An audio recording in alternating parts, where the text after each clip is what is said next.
The thunderous clamor of 4 Maori engines reverberated across the expanse of the runway as Japan's inaugural heavy bomber, the Nakajima Shinzan, painstakingly navigated the 4,200 feet of concrete before it. With an unladen mass of 44,313 pounds, its bulk exceeded America's B-17 Flying Fortress by a considerable 8,000 pounds. The test pilot grappled with the aircraft's unresponsive controls as the colossal machine eventually ascended into the sky. Its ascent rate a meager 500 feet per minute, merely half the velocity of its American counterparts. Within the hangars below, Chief Engineer Kenichi Matsumura observed through his binoculars, his meticulously filled notebook containing calculations that, in hindsight, should have unequivocally predicted this very outcome. In 1939, Japan had procured the singular Douglas DC-4E prototype for a sum of $275,000, firmly convinced they had secured the quintessential blueprint for American aviation dominance.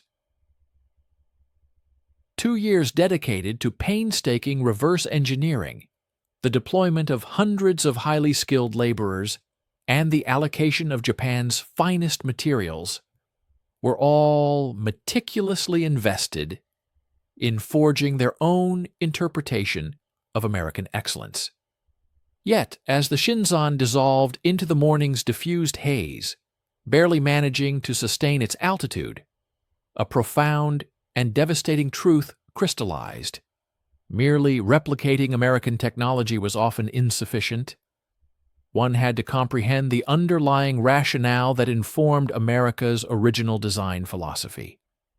The early morning sun painted elongated shadows across Oda Airfield as Kenichi Matsumura meticulously adjusted his stopwatch, poised to witness what Imperial Japanese Navy headquarters confidently believed would be their definitive retort to American strategic bombing capabilities. The calendar marked April 8, 1941, and the gargantuan Nakajima G5N Shinzan rested majestically at the runway's terminus, resembling a metallic peak, its quartet of mammary engines already humming with deep, resonant rumbles that permeated the very concrete beneath his feet. Matsumura had dedicated 18 arduous months to supervising every solitary rivet and wire of this aircraft, propelled by a singular consuming obsession that had gripped Japan's entire aviation sector since the initial strategizing for Pearl Harbor commenced. The Americans possessed a crucial asset that Japan desperately coveted: the intrinsic capacity to launch offensive strikes against industrial targets situated 2,000 miles from their operational bases. The B-17 Flying Fortress encapsulated everything Japan conspicuously lacked: engines renowned for their reliability, formidable defensive firepower, and, most critically, the requisite operational range to project the conflict onto enemy territory.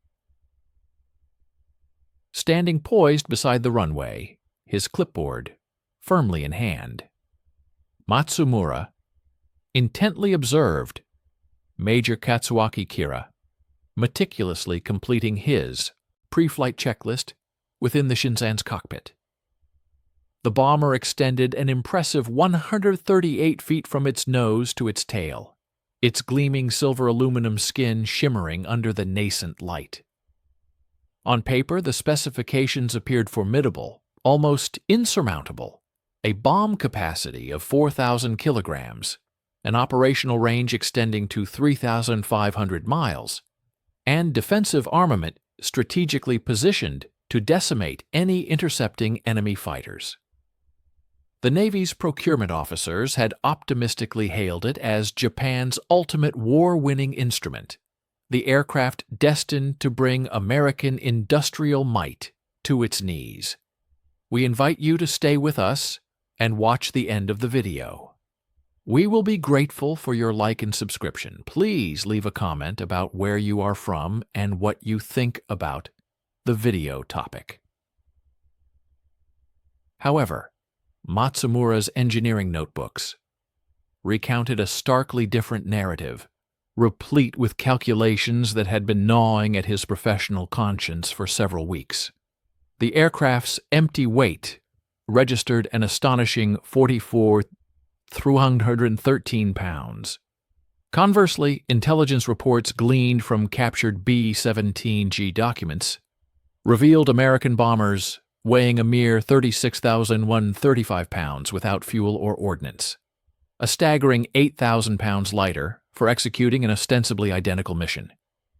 This profound discrepancy flagrantly violated every fundamental principle of aircraft design he had painstakingly assimilated over his two-decade career. The mammary engines achieved their full power output with a sound akin to sustained thunder, each of the four radial engines generating 1,870 horsepower, culminating in a combined total of 7,480 horsepower required to elevate the colossal 62,600 pounds at its maximum takeoff weight. Matsumura's mind automatically performed the arithmetic, 120 horsepower per 1,000 pounds. The B-17G, in contrast, achieved a superior 133 horsepower per 1,000 pounds with its Wright cyclones. And those American power plants had demonstrably proven their unwavering reliability across hundreds of arduous combat missions over the European theater. Major Kira disengaged the brakes, and the Shinzan initiated its takeoff roll, commencing slowly at first, then gradually accumulating momentum, with a deliberation that seemed interminable. 1,000 feet down the runway, then 2,000 feet, then 3,000 feet. Matsumura's stopwatch indicated that the bomber consumed an astonishing 1,400 feet of concrete before its nose wheel finally lifted off the ground. A B-17, under comparable conditions, required only 2,200 feet, half the distance, for an aircraft boasting twice the reliability. The Shinzan ascended at what could only be characterized as a reluctant pace, gaining altitude at a paltry 500 feet per minute, while Major Kira wrestled with controls that responded as if submerged in a viscous, heavy oil. Through his binoculars, Matsumura distinctly observed the pilot's helmet in constant motion as he ceaselessly compensated for the bomber's inherent propensity to wallow clumsily through the air rather than executing a purposeful flight path. American B-17s, by contrast, climbed at an impressive 900 feet per minute, their crews frequently reporting that the aircraft felt eager and responsive, yearning to attain bombing altitude. As the Shinzan eventually vanished into the morning's indistinct haze, visibly struggling to maintain its arduous ascent, Matsumura finally grasped the profound magnitude of Japan's miscalculation. 2 years prior, in 1939, Japanese negotiators had successfully acquired the sole Douglas DC-4E prototype for $275,000, operating under the firm conviction that they had secured the quintessential blueprint for American aviation supremacy. The colossal four-engine airliner had initially appeared perfectly suited for military adaptation. An expansive 138-foot wingspan, robust all-metal construction, an innovative tricycle landing gear system, and 4 potent engines arranged in an identical configuration to the formidable B-17. However, the DC-4E had in fact been unequivocally rejected by American Airlines, having been deemed excessively complex and prohibitively expensive for viable commercial operations. United Airlines, Eastern Airlines, and American Airlines had all meticulously scrutinized the prototype and collectively concluded that it was overbuilt, over-engineered, and fundamentally unsuitable for profitable service. The very aircraft that Japan erroneously believed represented the zenith of American technological prowess was, in reality, American industry's most costly and conspicuous failure. Matsumura's dedicated team had meticulously reverse-engineered every individual component of the DC-4E with painstaking precision, proceeding under the erroneous assumption that American design philosophy inherently prioritized brute structural strength over streamlined efficiency. Consequently, they had reinforced structures that were already inherently overbuilt, integrated additional defensive positions that merely augmented weight without providing any tangible improvement in operational capability, and installed engines that, while producing adequate power, critically lacked the inherent reliability essential for sustained combat operations. The Memori radial engines suffered from a distressingly high failure rate, requiring complete overhauls every 50 flight hours, a process that consumed irreplaceable strategic materials and highly skilled labor. In stark contrast, Wright Cyclones in American service routinely operated for an impressive 400 hours between major maintenance interventions. The irony was utterly devastating. Japan had expended 2 years and millions of yen meticulously replicating an aircraft that Americans had long since abandoned as commercially unviable, only to then render it even heavier and more intricate in the name of military adaptation. Every single calculation meticulously recorded in Matsumura's notebooks unequivocally corroborated what the morning's flight test had so dramatically demonstrated. The Shinzon was fundamentally flawed, a magnificent testament to precision engineering misapplied to an inherently unsound foundation. The control tower at the airfield crackled with static as Major Kira communicated his position merely 20 minutes after takeoff. Initial assessments indicated that the Shinzon, despite future service ceiling tests, would likely struggle to achieve an altitude of 24,000 feet when burdened with combat loads. This performance was critically inferior to the American B-17s, which routinely operated at cruising altitudes between 25,000 and 30,000 feet. These formidable American bombers leveraged their superior altitude as a primary defense mechanism against intercepting enemy fighters, effectively transforming the vast expanse of the sky into a natural, insurmountable barrier. As Kenichi Matsumura made his way back towards the engineering hangar, his mind was already deeply engrossed in dissecting the profound implications of the morning's disappointing performance. Japan's urgent requirement for strategic bombers was undeniable, yet the strategy of merely replicating American technological designs had proven woefully inadequate. The substantial investment in acquiring the DC-4E had been predicated on the flawed assumption that possessing enemy hardware would automatically confer equivalent operational capabilities. However, true capability, Matsumura mused, did not reside within mere blueprints.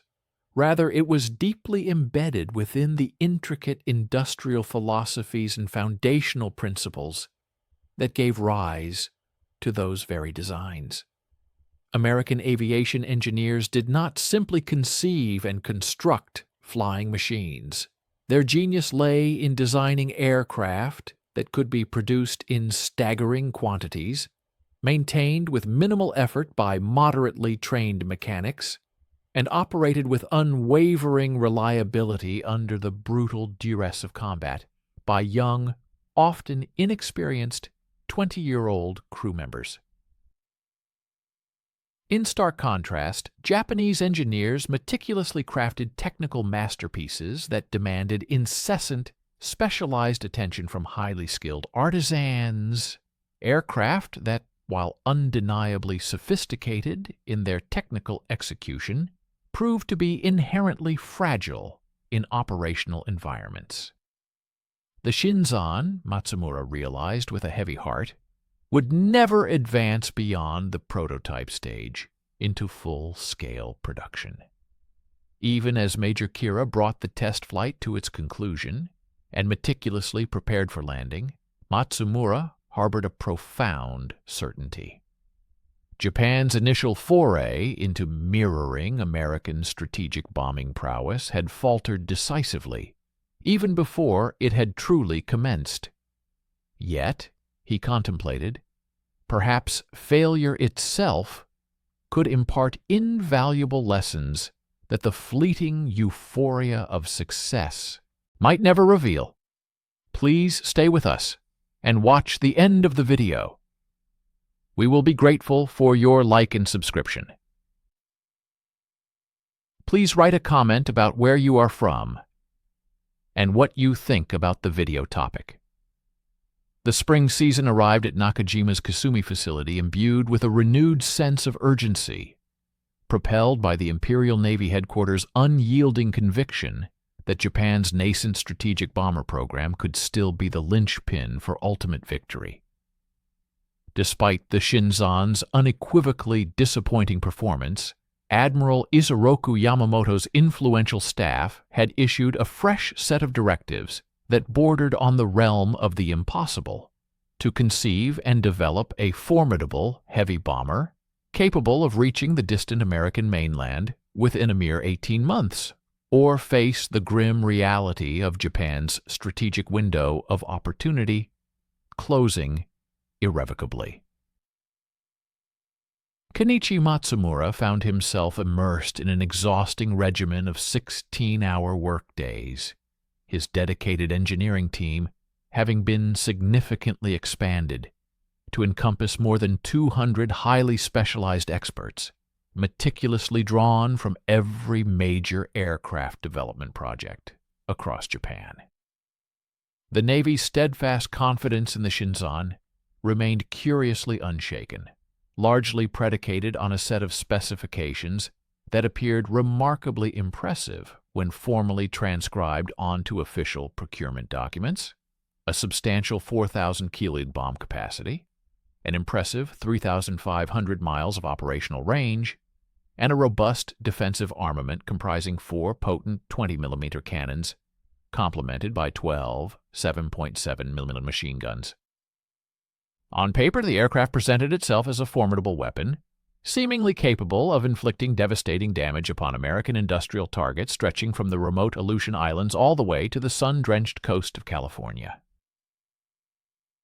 However, Matsumura's meticulously gathered flight test data narrated a starkly different and increasingly troubling narrative, one that grew more disquieting with each successive mission.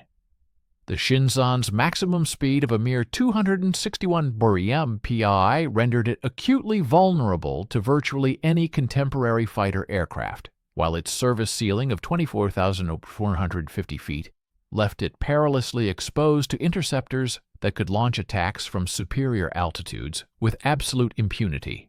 American P-38 Lightnings, according to diligently analyzed captured intelligence reports, possessed the capability to ascend to 39,000 feet and achieve blistering speeds exceeding 400 mph during their formidable diving attacks. The persistent and severe engine reliability issues proved to be even more detrimental than the aircraft's performance shortcomings.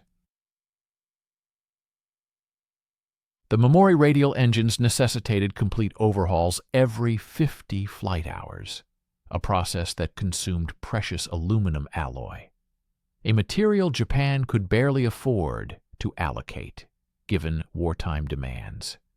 Each individual engine incorporated components machined to incredibly precise tolerances, demanding the expertise of Japan's most skilled workers, men who were critically needed for the escalating production of Zero fighters as the conflict relentlessly expanded across the vast Pacific. Compounding these issues, the Memori power plants generated intense vibrations that notoriously loosened crucial instruments, caused fuel lines to crack with alarming regularity, and accelerated the fatigue of the airframe structures at an unsustainable rate. In sharp contrast, Wright cyclones found in captured B-17s exhibited wear patterns consistent with a remarkable 400 hours of operation between major maintenance cycles.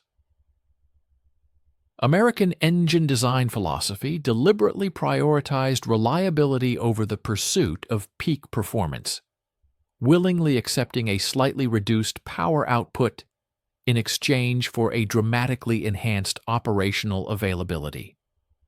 Consequently, a B-17 squadron could sustain combat readiness for extended periods, often months at a time, whereas Shinzan bombers would inevitably spend a disproportionate amount of time grounded in maintenance hangars, rather than engaged in critical combat missions. Matsumura's dedicated team had initiated meticulous examinations of Wright R-1820 engines salvaged from B-17s that had been shot down over the Philippine Islands, and the profound disparities in manufacturing philosophy were immediately glaring. American cylinders employed simpler cooling fin designs, which facilitated their mass production using automated machinery, while Japanese engines featured intricate cooling patterns that mandated individual hand finishing by master craftsmen. American connecting rods were forged from standardized steel alloys, whereas Japanese rods utilized exotic metals that, while improving performance, invariably created severe bottlenecks within the supply chain. The fundamental systemic problem extended far beyond individual components, encompassing the entire industrial approach. American aircraft manufacturers meticulously designed for mass production from the nascent stages of the initial drawing board, creating aircraft that could be assembled by workers possessing minimal training, utilizing standardized tools and established procedures. Conversely, Japanese designers meticulously optimized for unparalleled performance and exquisite craftsmanship, resulting in aircraft that demanded the continuous involvement of highly skilled artisans at every single stage of production. The inevitable outcome was bombers that performed magnificently when brand new but rapidly degraded under the harsh realities of combat conditions, necessitating constant specialized attention from experts who were becoming increasingly difficult to replace. By the summer of 1941, the Shinzan program had voraciously consumed resources equivalent to the construction of 300 fighter aircraft. Yet it had yielded a mere 6 prototype bombers, production rates that had seemed perfectly adequate during the calm calculations of peacetime planning proved catastrophically insufficient as the war dramatically expanded far beyond anyone's initial projections. American factories were already efficiently delivering B-17s at impressive rates of 20 aircraft per month from single production lines, with multiple additional facilities strategically planned for activation as military orders steadily increased. The persistent weight problem that had relentlessly plagued the Shinzan from its very first flight continued to exacerbate as additional essential equipment was incrementally installed. Armor protection for critical systems alone added a substantial 200 pounds. Enhanced defensive armament contributed another 800 pounds. Self-sealing fuel tanks, an absolutely essential feature for survivability over hostile enemy territory, further increased the aircraft's empty weight by an additional 1,500 pounds. Each subsequent modification intended to improve combat capability invariably reduced the aircraft's already marginal performance, thereby creating a vicious and self-defeating cycle where improvements designed for survival ironically rendered the bomber too slow and vulnerable to effectively avoid the very threats it was being protected against. Matsumura's meticulous calculations unequivocally demonstrated that a fully laden Shinzan, burdened with its maximum complement of fuel and ordnance, would face an acute struggle to sustain its operational altitude, should even a single engine cease functioning.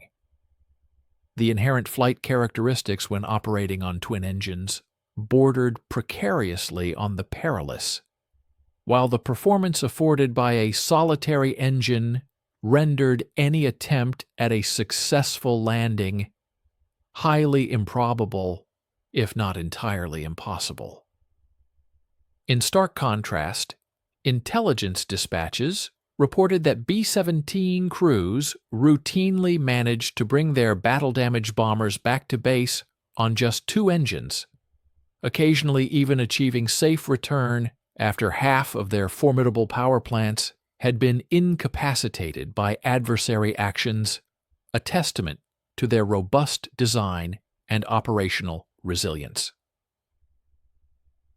The pervasive scarcity of aluminum, which commenced its detrimental impact on all Japanese aircraft manufacturing in late 1941, afflicted the ambitious Shinzan program with particular and crippling severity. Each individual bomber necessitated a substantial 8 tons of aluminum alloy, a figure dramatically higher when juxtaposed against the 5 tons required for a nimble Zero fighter, or the mere 3 tons for a typical Army bomber. Theoretically, Japan's entire aluminum production capacity could sustain the manufacture of 12 Shinzan bombers per month.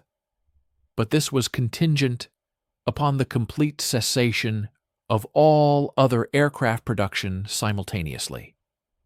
The harsh exigencies of wartime strategic imperatives meant that heavy bomber production found itself in direct, unavoidable competition with vital fighter programs, which were desperately needed for the critical defense of the homeland. American aluminum production, according to intelligence estimates, surpassed 900,000 tons annually by 1943, whereas Japanese production reached its zenith at a comparatively meager 142,000 tons in 1944, thereby forging a gaping chasm of material disparity that rendered large-scale bomber production utterly impossible, irrespective of any theoretical design efficiency. Stay with us and watch the end of the video. We will be grateful for your like and subscription. Please write a comment about where you are from and what you think about the video topic. Even had Matsumura's dedicated team managed to engineer an aircraft of absolute perfection, Japan was fundamentally bereft of the requisite industrial infrastructure to construct it in quantities that held any meaningful strategic consequence. The corrosive psychological toll on his engineering team manifested with growing clarity as incessant test flights continued to unveil inherent, pervasive design deficiencies. Craftspeople who had devoted countless months to perfecting individual components watched helplessly as their meticulous workmanship was rendered utterly ineffectual by systemic flaws that defied correction through mere incremental adjustments. The Shinzan, in essence, demanded a complete overhaul, a redesign from its very foundational principles. Yet the Navy's unyielding procurement schedules afforded absolutely no luxury of time for such a radical recommencement. By the autumn, Matsumura had arrived at a profound and unsettling conclusion, one he hesitated to articulate in formal settings. Japan was, in fact, constructing the wrong aircraft, employing the wrong methodologies, for an entirely misconceived strategic situation. The Shinzan, paradoxically, embodied the pinnacle of Japanese engineering prowess, precision manufacturing, an unwavering attention to minute detail, and the meticulous optimization of individual components. But this expertise was misapplied to a mission that demanded precisely what Japanese industry struggled to provide: mass production, simplified maintenance protocols, and a design philosophy prioritizing sheer reliability over theoretical perfection. The captured B-17s, now resting within Japanese hangars, served as daily, tangible reminders of a radically different approach to aviation engineering. However, merely comprehending American design philosophy and successfully implementing it presented entirely disparate and formidable challenges. While Japan possessed the technical acumen to devise superior bombers, it critically lacked the industrial infrastructure to build enough of them to yield any significant strategic consequence. The formidable captured B-17E arrived at Nakajima, a sprawling facility, via a flatbed truck convoy in March of 1942, its aluminum skin emblazoned with telltale scorch marks from the fierce fighter attack that had ultimately forced its descent in the Philippines.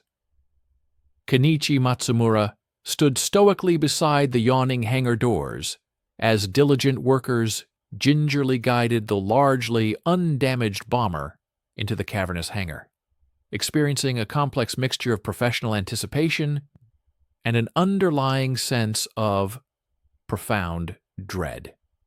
For 18 arduous months, his team had been diligently engaged in reverse engineering the DC-4E prototype, operating under the assumption that they had grasped the essence of American design philosophy. Now, at long last, they would finally have the opportunity to scrutinize the authentic article.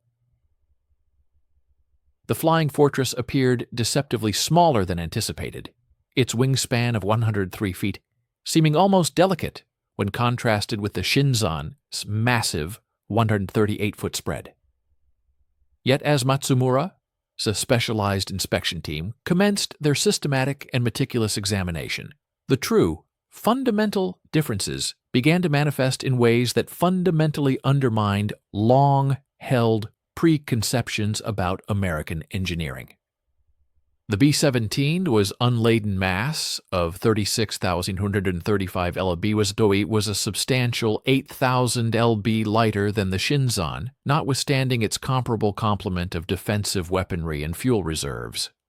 Matsumura personally oversaw the intricate engine removal process, observing intently as skilled technicians carefully extracted the formidable Wright R-1820 Cyclone radials that had propelled this particular fortress across thousands of miles of the vast Pacific Ocean. Each individual engine registered a weight of 1,850 lb and generated an impressive 1,200 horsepower at takeoff settings.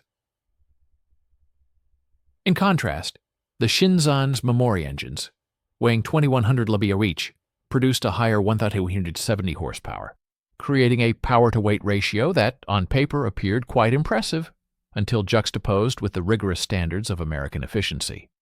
The Wright Cyclones, upon inspection, exhibited wear patterns that offered an eloquent testament to their enduring operational robustness. Cylinder walls displayed remarkably even scoring, entirely consistent with hundreds of flight hours, while connecting rod bearings showed minimal degradation despite clear indications of prior combat stress. Most profoundly shocking was the sheer simplicity of the cooling system design, straightforward fins precisely machined with automated equipment, rather than the intricate curved patterns that Japanese engineers had previously presumed to be indispensable for achieving adequate heat dissipation. The comprehensive teardown of the American engines unveiled a manufacturing philosophy that stood in stark defiance of every principle Matsumura had been rigorously taught about precision engineering. Component tolerances were noticeably looser than Japanese standards would ever countenance. Yet, paradoxically, these engines operated with greater reliability than the Mamori radials, which were constructed to far more stringent specifications. American designers had evidently calibrated their efforts for dependable, sustained operational output rather than for ephemeral peak performance, willingly accepting a marginally reduced efficiency in exchange for substantially enhanced ease of servicing and maintenance. The distinctions in airframe construction proved even more illuminating. B-17 wing spars utilized aluminum extrusions, components readily mass-produced on rolling mills, with reinforcement strategically concentrated at points of high structural stress rather than distributed uniformly throughout the entire framework. Japanese engineers, conversely, had constructed the Shinzon S-wings using complex forgings that necessitated individual machining, thereby creating parts that were academically exemplary yet industrially unfeasible for large-scale production. Matsumura dedicated countless hours to scrutinizing the B-17 as intricate electrical systems, expressing profound admiration for the systemic uniformity that permitted any component to be replaced with minimal specialized training. Wiring harnesses employed color-coded insulation and standardized connectors, which completely obviated any need for conjecture during critical field maintenance. Control cables were judiciously routed through easily accessible channels, featuring inspection plates at regular intervals, thereby empowering mechanics to swiftly identify and rectify problems. The Shinzan, as electrical systems, conversely, mandated specialized knowledge for servicing, incorporating custom connectors and hidden routing that transformed troubleshooting into an arduous and protracted endeavor. The installation of the defensive armament unveiled yet another fundamental divergence in approach. B-17 gun positions were ingeniously designed for rapid installation and removal, featuring standardized mounts that could readily accommodate various weapon types as dynamic mission requirements shifted. Ammunition feeds utilized simple, robust mechanical systems that exhibited remarkable resilience against blockages, even amidst aggressive aerial combat maneuvers. Japanese defensive installations, in their operational philosophy, prioritized a fusion of precision and formidable firepower, often integrating intricate hydraulic systems. While these mechanisms delivered enhanced accuracy, their optimal function necessitated continual calibration by expert technicians. Conversely, the flight control systems discovered within the captured American flying fortress operated through a seemingly rudimentary network of cables and pulleys, appearing almost primitive when contrasted with Japan's advanced hydraulic boost systems. Nevertheless, American pilots consistently reported superb maneuverability across all conceivable flight conditions. This mechanical control setup offered immediate tactile feedback, enabling pilots to instinctively anticipate aerodynamic limits and approaching stall conditions. In sharp contrast, hydraulic boost systems possessed the inherent drawback of potentially obscuring perilous aerodynamic states until remediation proved unattainable. This striking juxtaposition led Kenichi Matsumura to a profound realization. Simplicity, far from being a hallmark of substandard craftsmanship, was, in fact, compelling evidence of an exemplary engineering ethos. The design of the fuel system within the American bomber further unveiled American priorities with unflinching transparency. The B-17's fuel tanks were fabricated using unadorned aluminum panels, housing flexible containment cells constructed from rubber that could be serviced expediently in tactical environments with nothing more than fundamental implements. Its inherent damage mitigation capability stemmed from specialized rubber compounds that spontaneously sealed minor breaches, offering robust protection without relying on intricate apparatuses prone to malfunction amidst battle exigencies. Japanese fuel systems, conversely, employed advanced pumping and valving apparatuses to achieve meticulous fuel regulation. Yet this complexity inadvertently introduced numerous susceptibility zones that could immobilize airframes far from their home bases. We sincerely hope you are finding this analysis insightful. Please stay with us and watch the end of the video. We will be grateful for your like and subscription.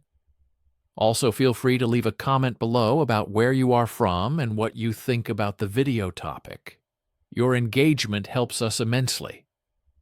As Matsumura's dedicated team amassed their findings through the summer of 1942, he began to grasp the profound scope of Japan's tactical miscalculation. American engineers, it became clear, were not merely crafting individual aircraft, they were conceptualizing entire manufacturing ecosystems capable of fabricating innumerable units, utilizing a workforce with minimal specialized instruction. Every single component was meticulously fine-tuned for large-scale fabrication, on-site upkeep, and consistent functionality, rather than being optimized solely for ultimate capability or abstract design sophistication. The cold, hard statistics corroborated this narrative with unsparing lucidity. B-17 production had attained a rate of 48 aircraft per month at Boeing's Seattle facility alone, with further assembly facilities slated for commencement as defense procurement agreements proliferated. Each bomber necessitated roughly 15,000 labor hours for fabrication, in stark contrast with the 32,000 man-hours required for a single Shenzhen prototype.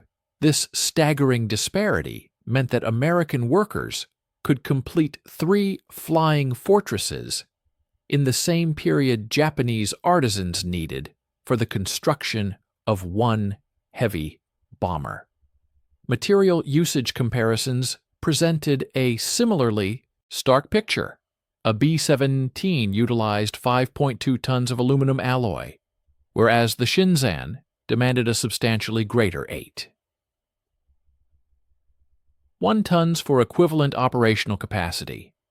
American designers had deliberately purged superfluous matter through a methodical examination of load dispersal, fashioning frameworks that were precisely robust enough to fulfill mission parameters without incorporating superfluous mass that diminished efficacy. Japanese engineers, conversely, had constructed structures that were over-engineered beyond functional necessity, operating under the premise that redundant robustness invariably superseded streamlined configuration. The disparities in upkeep methodology emerged clearly through scrutinizing the retrieved flight records of the seized bombers, which had been recovered undamaged from the wreckage. B-17 squadrons conducted routine servicing using uniform protocols that could be executed by any proficient technician in the tactical environment. For instance, engine changes required a mere 6 hours utilizing standard implements, while hydraulic system repairs necessitated only fundamental engineering acumen.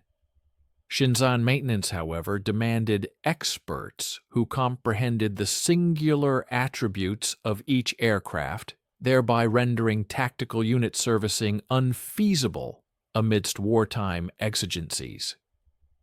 Perhaps most particularly insightful was the American methodology for combat-inflicted structural remediation. B-17 structures were engineered for controlled degradation, with impairment localized to designated areas that could be repaired with tactical improvisation. Aluminum skin panels could be substituted with components salvaged from other airframes, while frame mending employed readily available aluminum angular profiles obtainable from any commercial vendor. Japanese aircraft, in contrast, necessitated bespoke components fabricated to exact tolerances, rendering on-site mending unachievable and mandating disabled airframes to be decommissioned for protracted durations. By October of 1942, Matsumura had arrived at a definitive judgment that would fundamentally reorient Japan's overarching methodology for long-range aerial bombardment platform design. The B-17 was not a preeminent aerial platform because of cutting-edge innovation or uncommon substances. Its superiority stemmed from the fact that American engineers had addressed the pertinent challenge. Instead of crafting the impeccably optimized bomber, they had fabricated a bomber that could be manufactured, serviced, and piloted by average individuals under unprecedented conditions. The prospective course of action was unequivocal, yet formidable.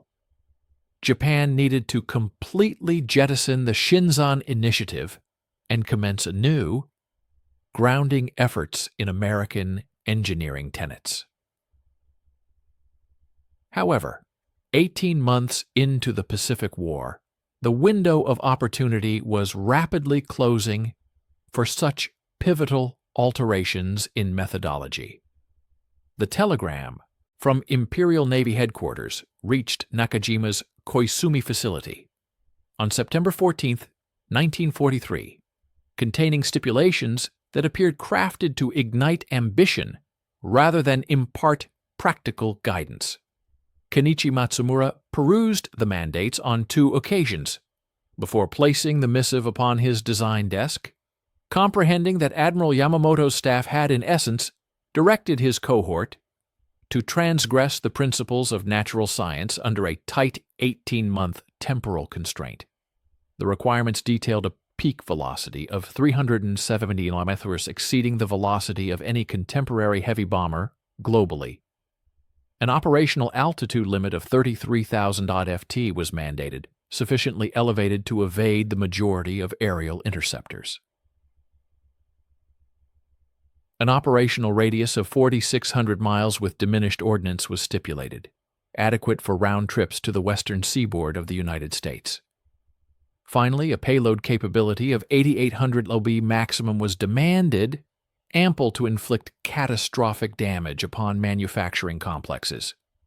These specifications resembled an aspirational inventory written by men who had never computed thrust-to-mass dynamics or considered light alloy distribution necessities. However, Matsumura had devoted 18 months to scrutinizing captured B-17s, and the insights gleaned from American design principles had coalesced into a groundbreaking revelation. Japan's core error resided in replicating American equipment while disregarding American operational frameworks. The new bomber, christened the G-8N Renzan, translating to mountain range, would completely forsake the DC-4E paradigm and instead adopt the foundational engineering tenets that had made American aircraft successful. The autumn months brought forth an intense period of labor, with working sessions frequently extending beyond midnight, as Matsumura's dedicated team systematically dismantled every underlying assumption that had dictated the course of Japanese aircraft development since the 1930s. Previous Japanese engineering philosophies had meticulously championed individual craftsmanship and the bespoke optimization of each component, a methodology that often yielded aircraft lauded as technological wonders, but simultaneously plagued by insurmountable manufacturing complexities. In stark contrast, the prevailing American engineering ethos prioritized systematic integration and streamlined production efficiency, resulting in aircraft that, while perhaps not always reaching peak individual component performance, were eminently suitable for mass production in staggering quantities. The resulting G-8N design, which materialized from these profoundly focused and exhaustive sessions, bore scant resemblance to any preceding Japanese bomber aircraft. Its aesthetic was characterized by sleek, unadorned contours, replacing the intricate, often convoluted curves of earlier designs. A singular vertical stabilizer was ingeniously incorporated, effectively resolving the persistent issues of directional stability that had so troubled the twin-tail configuration of the Shinzan. Furthermore, the strategic placement of mid-mounted wings not only enhanced the structural integrity of the airframe, but also significantly improved accessibility for essential maintenance crews. Each and every component was conceived with a clear hierarchy of objectives, paramount reliability, followed by robust performance, and finally, simplified manufacturing ease, a radical reordering of priorities that entirely inverted the traditional Japanese approach to aircraft development. Stay with us and watch the end of the video. We will be grateful for your like and subscription. Write a comment about where you are from and what you think about the video topic. The judicious selection of the power plant proved to be an absolutely pivotal factor in determining the overarching triumph of the entire initiative.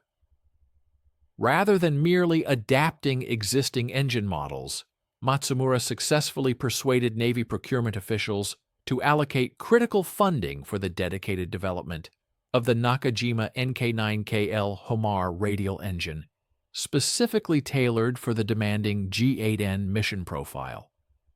Each of these formidable engines was engineered to generate an impressive 2,000 horsepower at military power settings, collectively delivering a substantial 8,000 total horsepower to propel an aircraft meticulously designed to possess an empty weight of 38,360 lb. This carefully calculated power-to-weight ratio was poised to finally align with rigorous American benchmarks, while simultaneously promising to surpass American performance metrics. The Homar engines were a testament to applied learning, integrating crucial insights gleaned from the meticulous teardowns and analyses of captured Wright Cyclone engines, with a pronounced emphasis placed on ensuring unwavering operational reliability over the pursuit of mere peak performance. The cylinder cooling fins, for instance, featured deliberately simplified designs, enabling their efficient mass production, while internal components were meticulously fabricated to tolerances that struck a precise equilibrium between exacting precision and rapid production throughput. Furthermore, the supercharging systems were expertly optimized for sustained, high-altitude operation, guaranteeing the delivery of full power output at stratospheric levels, where most conventional intercepting fighters would struggle considerably to maintain cohesive formation.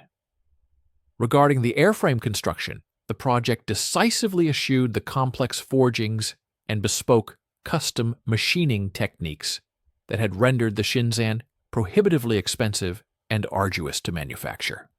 Instead, the G8NS wing spars ingeniously utilized aluminum extrusions, components that could be readily produced on standard rolling mills, with structural reinforcement strategically concentrated at points of high stress rather than diffusely distributed throughout the entire structure. The skin panels themselves were intelligently designed for straightforward replacement using only common shop tools, a forward-thinking approach that crucially permitted battle damage repairs to be effectively conducted even under challenging field conditions. The meticulous design of the electrical system eloquently reflected a hard-won, profound comprehension of the imperative requirements for combat maintenance. Standardized connectors and a logically color-coded wiring scheme were implemented to virtually eliminate guesswork during critical repairs, while an intelligently accessible routing facilitated mechanics in rapidly tracing and diagnosing problems. For power distribution, the system adopted proven American-style bus architectures, a significant departure from the intricate switching networks that had previously transformed Shinzan, electrical repairs, into a highly specialized and time-consuming task, often requiring days of intensive troubleshooting. The comprehensive design of the fuel system strategically prioritized survivability, without in any way compromising the crucial aspect of maintainability. It incorporated self-sealing tanks equipped with robust rubber bladders, which could be expediently replaced by squadron-level mechanics, while essential fuel pumps and valves were thoughtfully positioned for effortless access during routine scheduled maintenance procedures. This sophisticated system provided exceptionally precise fuel management, indispensable for executing protracted long-range missions, all while deliberately eliminating the complex, often failure-prone automation that had regrettably introduced multiple points of failure in earlier design iterations. The strategic placement of defensive armament meticulously balanced formidable firepower with uncompromised structural integrity, thereby skillfully circumventing the debilitating weight penalties that had historically afflicted previous Japanese bomber designs. Gun positions were ingeniously outfitted with standardized mounts, offering the versatile capability to accommodate various weapon types, while the ammunition feeds relied upon robust mechanical systems engineered to function with unwavering reliability, even during violent, evasive maneuvering. This integrated defensive installation provided comprehensive coverage across the aircraft, without introducing detrimental drag or weight issues that would invariably compromise its vital flight performance characteristics. The inaugural G-8N prototype majestically rolled out of Nakajima's final assembly hangar on the 23rd of August, 1944. Its gleaming silver aluminum skin shimmered brilliantly under the intense glare of work lights that had burned without cessation for the preceding 3 months. Matsumura himself personally oversaw the exhaustive pre-flight inspection, meticulously scrutinizing systems that collectively represented 4 years of painstakingly accumulated knowledge and refined understanding about the intrinsic elements that truly contribute to an aircraft. Success under the unforgiving crucible of combat conditions. Test pilot Captain Teiichi Shirani flawlessly completed his maiden flight on the 23rd of October 1944, subsequently reporting exemplary handling characteristics that definitively surpassed all prior expectations. A maximum speed of 368 behauptet, achieved at an altitude of 26,245 ft, triumphantly validated the intricate design calculations that had boldly predicted American-level performance from Japanese manufacturing capabilities.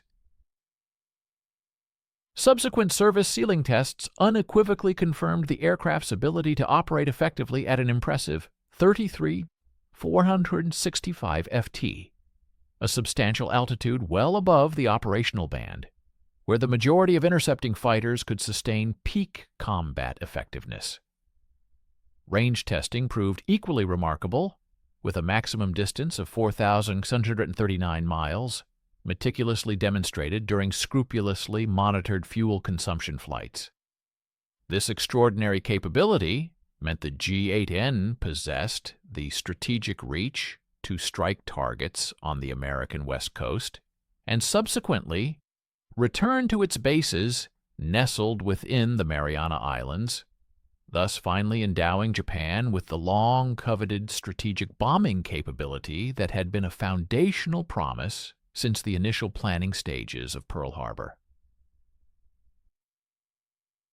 However, even as the third prototype successfully concluded its acceptance trials at Koizumi Airfield in the nascent months of 1945, The broader strategic context that had initially justified the G8N program was inexorably collapsing beyond any hope of recovery.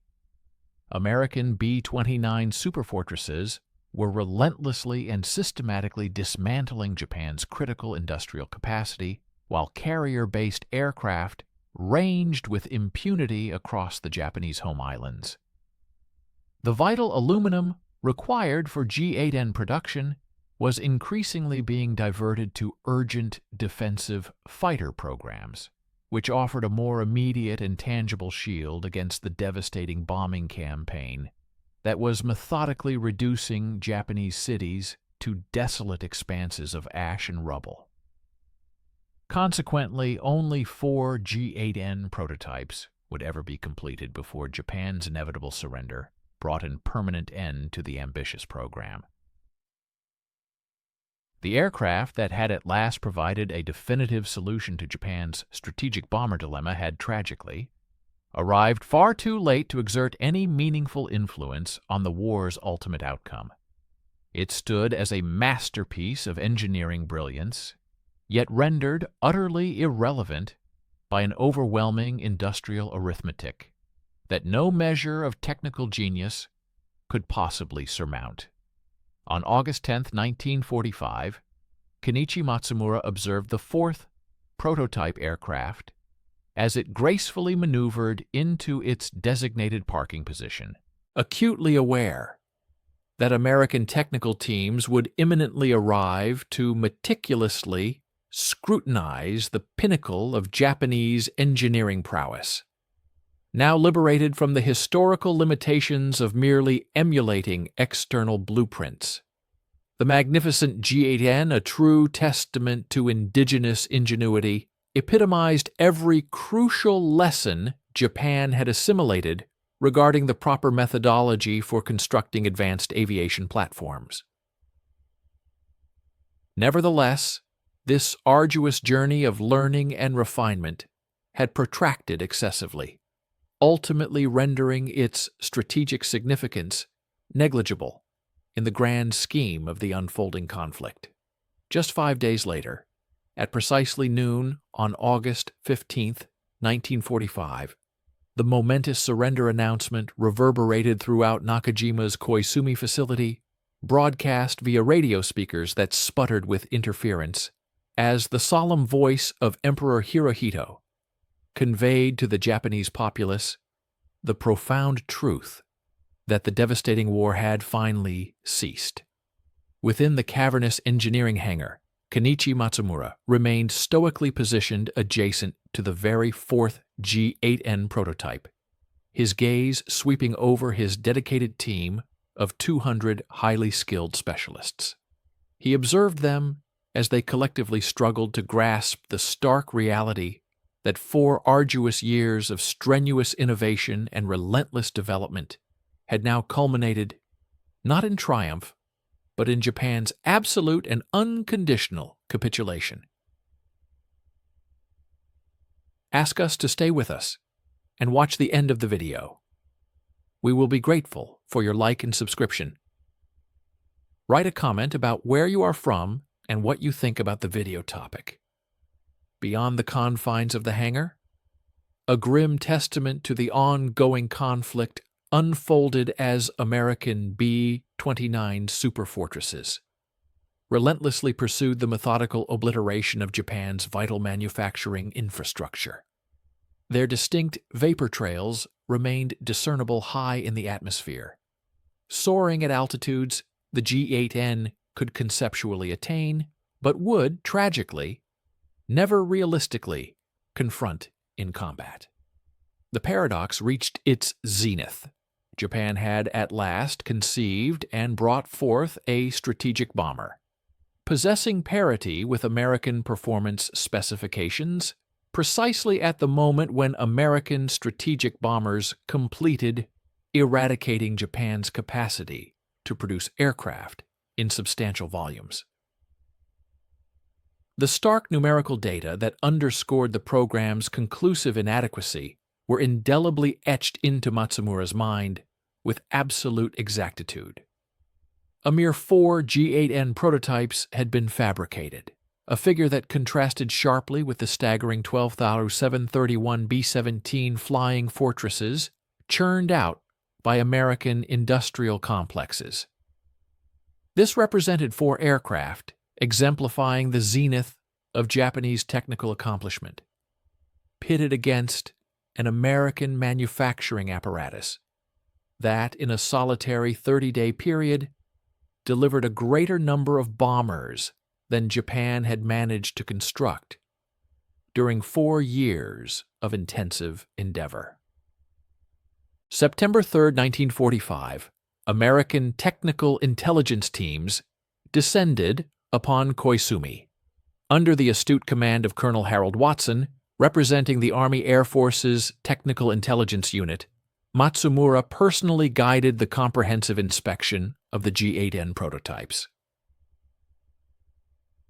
He meticulously elucidated the intricate engineering choices and detailed the operational capabilities to the American engineers, who, notably, observed the aircraft with a spirit of professional curiosity and intellectual interest rather than triumphant satisfaction. The array of captured German and Japanese aircraft they were diligently cataloging uniformly embodied engineering marvels that had regrettably emerged too belatedly to significantly alter the conflict's ultimate conclusion. Colonel Watson's subsequent evaluation, meticulously documented in technical reports that would remain shrouded in secrecy for an extended period, readily recognized the G-8N's formidable attributes. However, this acknowledgement was tempered by his underscoring of the profound industrial limitations that had irrevocably sealed the project's fate. Its impressive peak velocity of 368 mph demonstrably surpassed early B-29 operational metrics, while its operational altitude of 33,465 feet precisely paralleled American heavy bomber standards. Furthermore, an operational reach of 4,600 miles would have theoretically enabled offensive operations targeting the American mainland from airfields situated within the Marshall Islands archipelago. Yet, as Watson sagely noted, these impressive technical metrics presented only an incomplete narrative of the true situation. Watson's team meticulously estimated that constructing a single G-8N necessitated roughly 42,000 specialized human effort hours, a figure standing in stark contrast with the 18,000 man-hours required for a B-29 superfortress assembled via Boeing's highly efficient mechanized assembly processes. This disparity highlighted a fundamental divergence. While Japanese artisanal skill yielded aircraft inherently finer in their discrete parts, American industrial output generated aircraft that proved tactically conclusive through their overwhelming quantitative advantage, a direct consequence of their streamlined manufacturing. A raw material utilization study unveiled even more pronounced disparities. Each G-8N prototype notably utilized 8.7 tons of light metal composite, whereas American heavy bombers typically required an average of 6.2 tons, a testament to their methodical refinement of airframe architecture. In 1944, Japan's aggregate output of aluminum reached its maximum of 142,000 tons, a quantity hypothetically adequate to fabricate 16,000 G-8N bombers, assuming no other aerial vehicles were concurrently produced.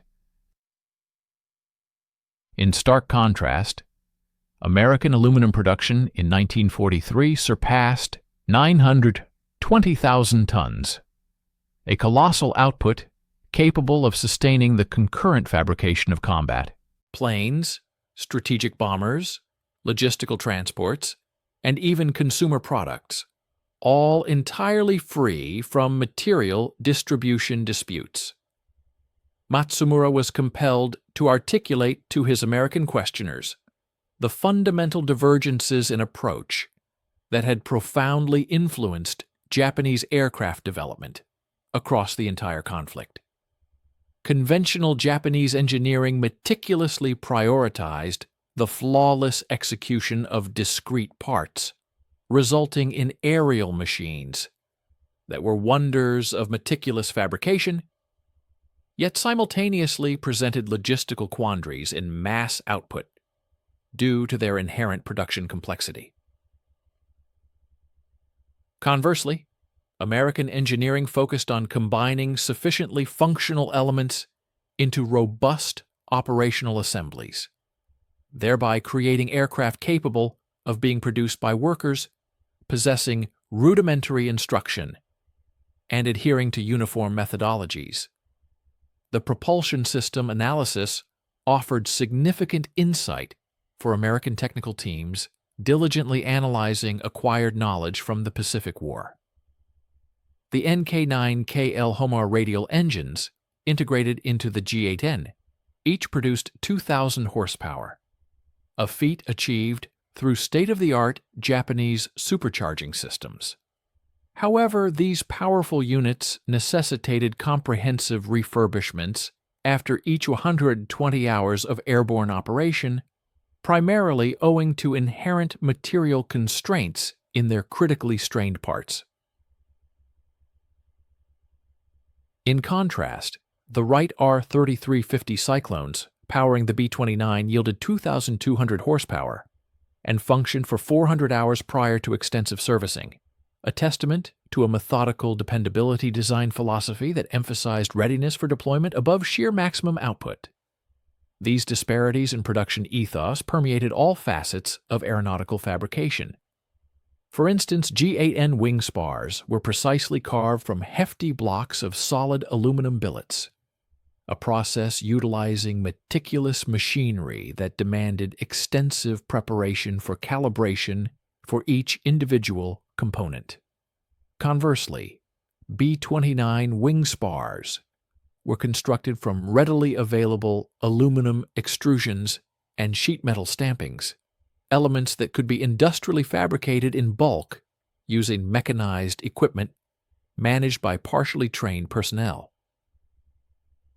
While Japanese methods undeniably yielded inherently stronger structural elements, American methods consistently generated sufficiently functional parts in volumes that effectively nullified any incremental superiority in capability.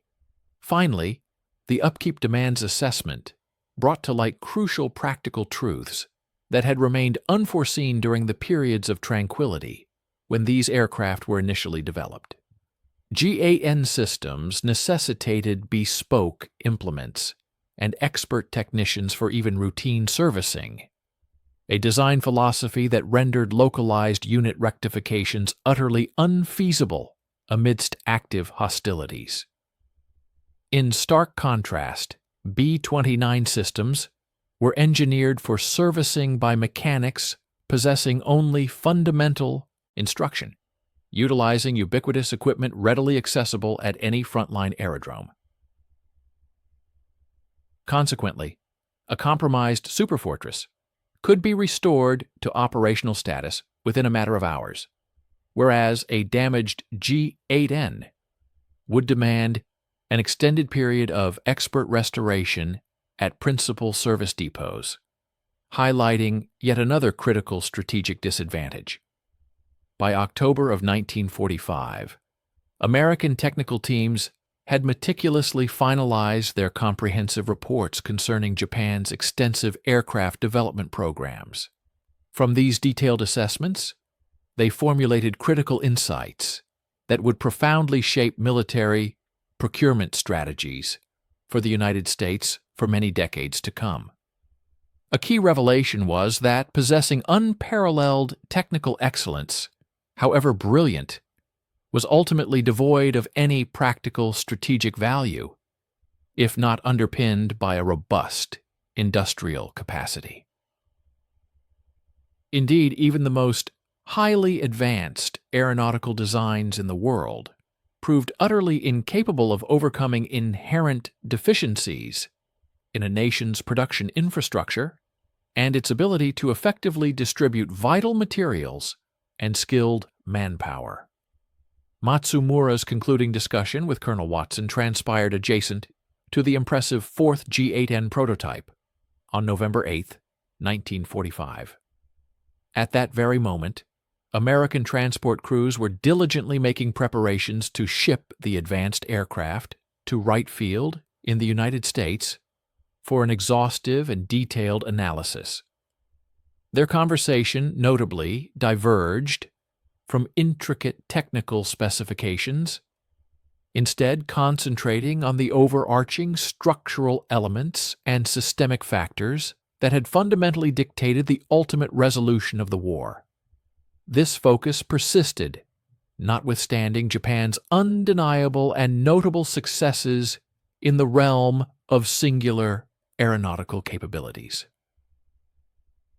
The brutal quantitative realities, the devastating arithmetic of industrial warfare, had effectively nullified the impact of even the most brilliant engineering excellence.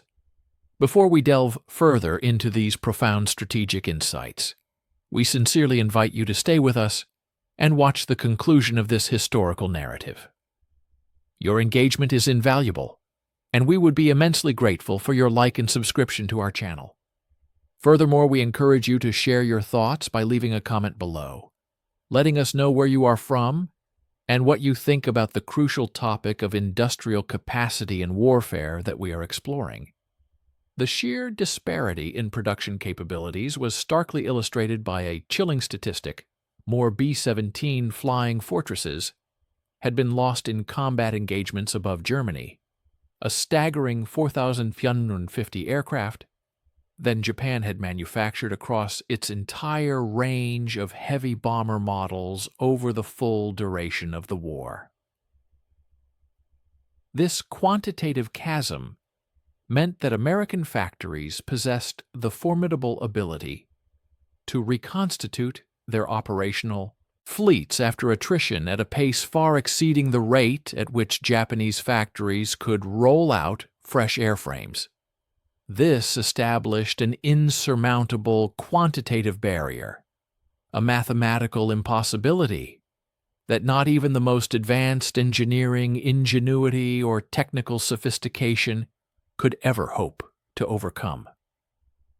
Colonel Watson's conclusive evaluation, meticulously documented within confidential dispatches that would profoundly influence the United States' strategic perception of industrial warfare throughout the nascent Cold War era, underscored lessons that transcended the immediate scope of aircraft development. His insights crystallized the understanding that ultimate victory in modern conflict was not awarded to nations that merely crafted the most technologically superior armaments. Instead, it was secured by those nations capable of producing sufficiently effective instruments of war in prodigious volumes. The magnificent G8N Renzan bomber, in its very design and potential, epitomized the pinnacle of what Japanese engineering could accomplish when theoretically unburdened by material limitations. However, Watson grimly concluded that such resource constraints were, in fact, the unavoidable truth and pervasive characteristic of modern warfare. Matsumura observed intently as the 4th prototype, the culmination of so much dedication and ingenuity, receded into the cavernous interior of an American transport aircraft. With this sight came the somber realization that his team's crowning engineering triumph, a marvel of design and potential, would ultimately be relegated to the role of a museum exhibit, instead of functioning as the operational weapon it was conceived to be. 4 arduous years of rigorous research and refinement had culminated in the creation of an aerial platform that possessed the theoretical capacity to fundamentally alter the course of the conflict, if it could have been produced on a scale that was utterly beyond Japan's industrial reach. The belatedly grasped truth a lesson learned with devastating finality, was starkly straightforward.